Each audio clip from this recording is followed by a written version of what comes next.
नमस्कार दोस्तों, भारत का भूगोल की सीरीज में आज ये दूसरा वीडियो है जो भारत एक दृष्टि में हम भारत के बारे में जानेंगे कि भारत में क्या क्या चीज़ें हैं जो जानना ज़रूरी है।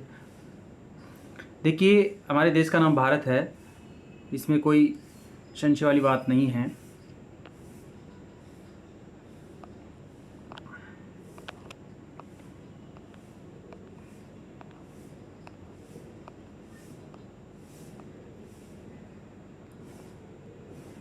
देखिए, देश का नाम भारत हो गया।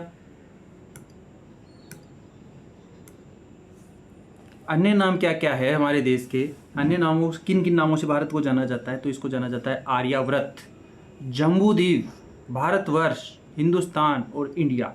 तो ये इतने सारे नाम हमारे देश के हैं। आर्यावर्त, जम्बूद्वीप, भारतवर्ष, हिंदुस्तान और इंडिया नाम से भी जाना जाता है। जैसा कि आप सबको मालूम है कि हमारे देश की राजधानी नई दिल्ली है। और भौगोलिक स्थिति क्या है हमारे देश की? तो उत्तरी गोलार्ध में अवस्थित है। जो उत्तरी गोलार्ध है उसमें हमारा जो पृथ्वी के स्तर पर हम देखें इसको विश्व स्तर पे, तो भौगोलिक स्थिति है उत्तरी गोलार्ध में हमारा भारत स्थित है। फिर देखिए, अक्षांशीय विस्तार क्या है देश का? तो 8 डिग्री 4 उत्तरी अक्षांश से 37 डिग्री 6 उत्तरी अक्षांश, ये हमारे देश की अक्षांशीय स्थिति है। ये अक्षांशीय स्थिति है। फिर देशांतरीय स्थिति देखिए, 68 डिग्री 7 से पूर्वी देशांतर से 97 डिग्री 25 पूर्वी देशांतर, ये हमारे देश की जो देशांतरीय विस्तार है उसकी स्थिति है। फिर देखिए, ज्यामितीय आकार क्या है? हमारे देश का जो आकार है वो कैसे है? तो वो है चतुष्कोणीय। चतुष्कोणीय हमारे देश का आकार है। फिर देखिए, मानक समय क्या है? भारत का मानक समय की बात करें तो 82.5 डिग्री पूर्वी देशांतर, ये प्रयागराज के समीप मिर्ज़ापुर का समय ग्रीनविच मध्यम से 5 घंटा 30 मिनट आगे चलता है। और 82.5 डिग्री पूर्वी देशांतर भारत के 5 राज्यों से, कहाँ से? उत्तर प्रदेश, मध्य प्रदेश। जो 82.5 डिग्री पूर्वी देशांतर है, ये देशांतर कहाँ से गुजरता है? 5 राज्यों से गुजरता है। कौन कौन से? उत्तर प्रदेश, मध्य प्रदेश, छत्तीसगढ़, ओडिशा और आंध्र प्रदेश से होकर गुजरती है। फिर देखिए, भौगोलिक विस्तार क्या है? आज छोटा सा वीडियो बनाएंगे, सिर्फ भारत की स्थिति, भारत के बारे में एक नज़र में भारत के बारे में जान सके, हर चीज़ हमें मालूम होनी चाहिए। तो भौगोलिक विस्तार क्या है हमारे देश का? तो हमारे देश का जो लंबाई है उत्तर से दक्षिण, जैसा कि हम कल की वीडियो में भी देखे थे कि उत्तर से दक्षिण तक जो है बिंदु, उसमें 3214 हमारे देश की जो उत्तर से दक्षिण तक की जो लंबाई है वो है। फिर चौड़ाई कितनी है? जैसे हमारे देश की यहाँ से गौरमोता से यहाँ तक, जिबितू तक, यहाँ तक गौरमोता से किबितू तक का जो है वो कितना है? तो वो है 2933 किलोमीटर। ये बिल्कुल सही है। ये चौड़ाई है हमारे देश की और ये लंबाई है, तो हमें मालूम होना चाहिए। फिर स्थलीय सीमा कितनी है? हमारे देश की जो स्थलीय सीमा है, देखो 2 प्रकार की सीमाएं बनाता है हमारा देश। हमारा देश एक जलीय सीमा बनाता है, एक स्थलीय सीमा बनाता है। स्थलीय सीमा वो सीमा है जो हमारे देश की जो अंतर्राष्ट्रीय सीमा है, जो दूसरे देश के साथ सीमाएं बनाती हैं। कल के वीडियो में हम अच्छे से पढ़े थे कि कौन से देश के साथ कितने किलोमीटर की सीमा बनाता है हमारा देश।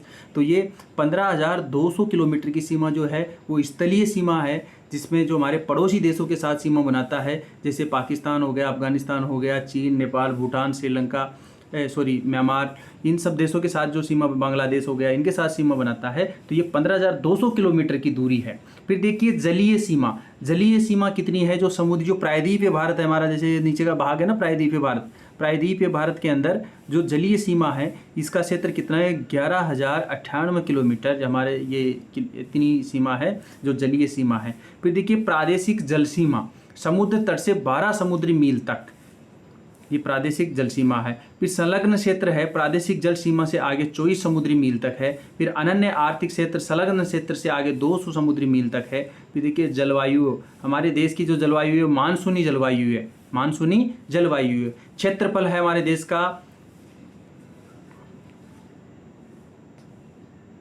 32,87,263 वर्ग किलोमीटर हमारे देश का जो है क्षेत्रफल है। 32,87,263 वर्ग किलोमीटर। फिर विश्व के कुल क्षेत्रफल का प्रतिशत कितना है? जो विश्व भर का जो क्षेत्रफल है उसमें भारत का जो क्षेत्रफल है वो कितना है? तो है 2.4। कल हम लोगों ने क्षेत्रफल की दृष्टि से भारत का स्थान 7वां था। तो भारत से पहले के जो 6 थे वो भी पढ़े थे हम लोगों ने। कल का वीडियो देखो आप अच्छे से, उसमें बहुत सारी चीज़ें आपको जानने को मिलेगी जो इसमें है। क्षेत्रफल की दृष्टि से विश्व में भारत का स्थान 7वां है। फिर देखिए कुल जनसंख्या कितनी है भारत की कुल जनसंख्या, ये 2011 के आंकड़ों के अनुसार है। विश्व की कुल जनसंख्या का 17.5% विश्व की कुल जनसंख्या का, जो वर्ल्ड की जनसंख्या है उसका 17.5% जनसंख्या भारत में निवास करती है। और हमारे देश की जो जनसंख्या थी वो 121 करोड़ 8,57,977 जनसंख्या थी। फिर देखिए जनसंख्या की दृष्टि से विश्व में स्थान है, द्वितीय स्थान है हमारा। देखो क्षेत्रफल की दृष्टि से 7वां है और जनसंख्या की दृष्टि से दूसरा है। प्रथम स्थान चीन का है। फिर पुरुष जनसंख्या कितनी है, तो इसमें 62,32,70,258 ये हमारे देश की पुरुष जनसंख्या थी। 62,32,70,258। और महिला जनसंख्या 58,75,84,719 ये महिला जनसंख्या थी। जिसमें ग्रामीण जनसंख्या कितनी थी, ग्रामीण जनसंख्या देखिए 83.37 करोड़, ये हमारे देश की ग्रामीण जनसंख्या की थी। 68.8 देश की कुल जनसंख्या का 68.8% से लोग गाँव में रहते हैं। मतलब कहते हैं ना कि भारत गाँवों का देश है, गाँव प्रधान देश है ना, तो गाँव में बसता है भारत। तो 68.8 लगभग ये 69% के लगभग भारत में जनसंख्या गांव में रहती है। फिर शहरी जनसंख्या देखिए तो शहरी जनसंख्या है 37.71 करोड़ और ये 31.16% शहरों में रहती है भारत की जनसंख्या। दशकीय जनसंख्या वृद्धि दर क्या है, अब देखिए दशकीय जनसंख्या वृद्धि दर क्या होती है। दशकीय जनसंख्या वृद्धि दर होती है एक दशक में जो जनसंख्या में वृद्धि होती है। जैसे 10 सालों में जो जनसंख्या में वृद्धि होती है उसको दशकीय वृद्धि दर कहते हैं। अब 2001 से 2011 के बीच जो वृद्धि हुई वो वृद्धि हुई थी 17.64%, तो ये दशकीय वृद्धि दर है। फिर लिंगानुपात क्या है हमारे देश का, हमारे देश का लिंगानुपात है 943 प्रति 1000 पुरुषों पे, ये प्रति 1000 पुरुषों पे निकाला जाता है। तो 943 प्रति 1000 पुरुषों पर 943 महिलाएं हैं, इसलिए हमारे देश का लिंगानुपात कम है। शिशु लिंगानुपात कितना है, तो शिशु लिंगानुपात है 918 प्रति 1000 पुरुषों पे।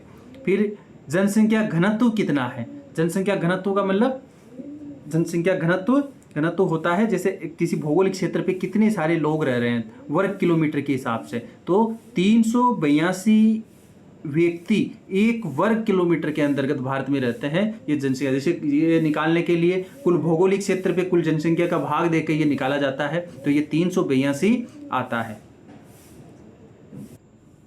देखिए कुल साक्षरता दर कितनी है भारत की, तो कुल साक्षरता दर है 74.04, ये कुल साक्षरता दर है भारत की।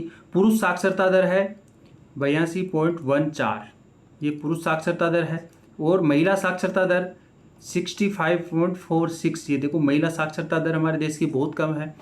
अनुसूचित जाति जनसंख्या, हमारे देश में जो अनुसूचित जनजाति संख्या है, जाति जनसंख्या है, वो जनसंख्या है अनुसूचित जाति संख्या, ये है एससी जिसको शेड्यूल कास्ट बोलते हैं, वो है 20,13,78,086 कुल जनसंख्या का लगभग 16.6% हमारे देश में एससी जनसंख्या है जो अनुसूचित जाति जनसंख्या के अंतर्गत आती है। फिर देखिए अनुसूचित जनजाति संख्या, जनजाति होती है शेड्यूल ट्राइब्स, जो है एसटी कास्ट के अंतर्गत आती है। ये लगभग 10,42,81,034 कुल जनसंख्या का लगभग 8.6% हमारे देश में शेड्यूल ट्राइब्स निवास करती है, अनुसूचित जनजाति निवास करती है। फिर देखिए हमारे देश में राज्यों की संख्या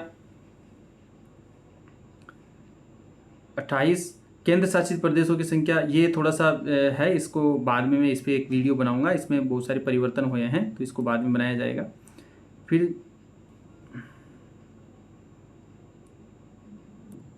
हाँ देखिए इसमें राज्यों की संख्या 28 सही है, और जो केंद्र शासित प्रदेशों की संख्या है वो भी अब 8 हो गई है, पहले 7 ही थे। जैसे जो भारत के जो केंद्र शासित प्रदेश है, अंडमान और निकोबार द्वीप समूह, चंडीगढ़, दादरा और नगर हवेली और लक्षद्वीप, दिल्ली, पांडुचेरी, लद्दाख और जम्मू कश्मीर। इसमें जो परिवर्तन हुआ था वो परिवर्तन हुआ था 5 अगस्त 2019 को, 5 अगस्त 2019 को जो परिवर्तन हुआ था उसमें यह हुआ था, जम्मू कश्मीर का पुनर्गठन अधिनियम 2019 के तहत इसमें जो परिवर्तन हुआ था वो हुआ था, जम्मू और लद्दाख को 2 अलग अलग केंद्र शासित प्रदेश बना दिया गया था। पहले वो एक ही थे, तो इसलिए हमारे देश जो जम्मू और लद्दाख का एक केंद्र शासित प्रदेश बढ़ जाता है, वो जो 7 होते हैं हमारे 7 केंद्र शासित प्रदेश, वो 8 हो जाते हैं। फिर देखिए पर्वतीय क्षेत्र का विस्तार कितना है हमारे देश में, तो 10.7% हमारे देश में पर्वतीय क्षेत्रों का विस्तार है। पहाड़ी क्षेत्र का विस्तार है हमारे देश में, पहाड़ी क्षेत्र का विस्तार है 18.6% हमारे देश में पहाड़ी क्षेत्र का विस्तार है। पठारी क्षेत्र का विस्तार है 27.7% हमारे देश में पठारी क्षेत्र है। और मैदानी क्षेत्र का विस्तार है, मैदानी क्षेत्र है 43.0% हमारे देश में मैदानी क्षेत्र है। फिर देखिए कर्क रेखा पर स्थित 8 राज्य कौन कौन सी हमारे देश में, जो कर्क रेखा हमारे देश को लगभग बीच से 2 बराबर भागों में काटती है। तो उसमें कल मैंने बताया था मैप के साथ कि गुजरात, फिर राजस्थान, फिर मध्य प्रदेश के बाद में छत्तीसगढ़ के बाद में झारखंड के बाद में पश्चिम बंगाल के बाद में त्रिपुरा के बाद में मिजोरम। तो ये 8 राज्यों से कर्क रेखा हमारे देश को लगभग 2 बराबर भागों में बांटती है। समय रेखा IST इंडियन स्टैंडर्ड टाइम पर स्थित 5 राज्य है जो समय रेखा है भारत की, और समय रेखा है 82.5 डिग्री, जो हमने यहाँ पे देखा था अभी, वो डिग्री है 82.5 डिग्री जो हमारी समय रेखा है, वो उस समय रेखा पर 5 राज्य स्थित है। एक तो उत्तर प्रदेश, दूसरा मध्य प्रदेश, तीसरा छत्तीसगढ़, चौथा ओडिशा और 5वां आंध्र प्रदेश। फिर देखिए अंतर्राष्ट्रीय सीमा से संलग्न राज्य केंद्र शासित प्रदेश कितने हैं। अंतर्राष्ट्रीय सीमा से संलग्न राज्य, जो ऐसे राज्य कितने हैं जो इंटरनेशनल बॉर्डर पे है, अंतर्राष्ट्रीय सीमा पर स्थित है, वो 18 राज्य हैं। और तेल शोधशालाओं की संख्या हमारे देश पे 23 है। राष्ट्रीय राजमार्गों की संख्या है 970। 31 दिसंबर 2023 तक ये डाटा 31 दिसंबर 2023 तक का था। तो राष्ट्रीय राजमार्गों की संख्या है 970 राष्ट्रीय राजमार्ग हमारे देश में। बड़े बंदरगाहों की संख्या 13 है। राष्ट्रीय पशु हमारे देश का, देखो राष्ट्रीय पशु क्या है, बाघ है। इसका वैज्ञानिक नाम है पैंथेरा टाइग्रिस। कई बार क्या होता है कि हमें जो वैज्ञानिक नाम है जिसको पूछ लिया जाता है, साइंटिफिक नाम पूछ लिया जाता है, तो जो राष्ट्रीय पशु बाघ है उसका नाम आपको अच्छी तरह याद रखना है, उसका नाम है पैंथेरा टाइग्रिस। फिर राष्ट्रीय विरासत पशु है हमारा हाथी। राष्ट्रीय विरासत पशु है, ये राष्ट्रीय पशु नहीं है, विरासत पशु है हाथी, और राष्ट्रीय पशु हमारा बाघ है। फिर राष्ट्रीय पक्षी मोर, और मोर का वैज्ञानिक नाम है पाओ क्रिस्टेटस। तो राष्ट्रीय पशु हो गया बाघ, और उसका वैज्ञानिक नाम है पैंथेरा टाइग्रिस। और राष्ट्रीय विरासत हाथी है। अब हाथी का जो वैज्ञानिक नाम है वो है एल्फास मैक्सिमस। मैं देखें यहाँ के लिख देता हूँ, ELEPHAS,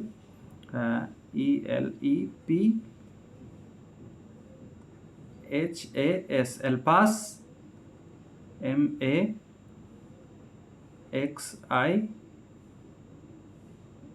MAXIMUS। तो ये एल्फास मैक्सिमस इसका वैज्ञानिक नाम है। फिर राष्ट्रीय पक्षी मोर है, और मोर का वैज्ञानिक नाम है पाओ क्रिस्टेटस। कई बार वैज्ञानिक नाम पूछ लेते हैं तो हमें ये ध्यान रखना है।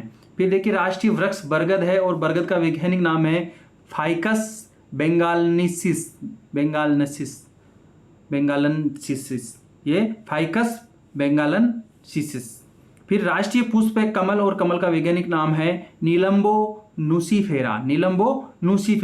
जो कमल हमारा राष्ट्रीय पुष्प है उसका वैज्ञानिक नाम है नीलम्बो नूसीफेरा। राष्ट्रीय चिन्ह अशोक स्तंभ है। फिर राष्ट्रीय गान है जन गण मन, और इसके रचयिता रविंद्रनाथ टैगोर जी है। फिर राष्ट्रीय गीत वंदे मातरम, और इसके रचयिता है बंकिम चंद्र चटर्जी है। फिर राष्ट्रीय भाषा हमारी राजकीय भाषा राजकीय भाषा हमारी हिंदी है और अंग्रेजी दोनों को माना जाता है। जो राजकाज में प्रयुक्त भाषाएं हैं वो राजकीय भाषा है। हमारे देश की कोई भी राष्ट्रीय भाषा नहीं है।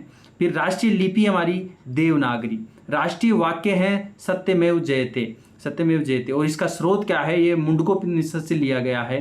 फिर राष्ट्रीय ध्वज है हमारा तिरंगा।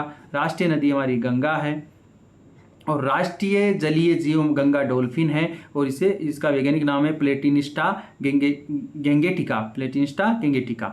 ठीक है, तो धन्यवाद। ये भारत के बारे में एक महत्वपूर्ण जानकारी है जो सबको मालूम होनी चाहिए। थैंक यू, धन्यवाद। जय हिंद, जय भारत।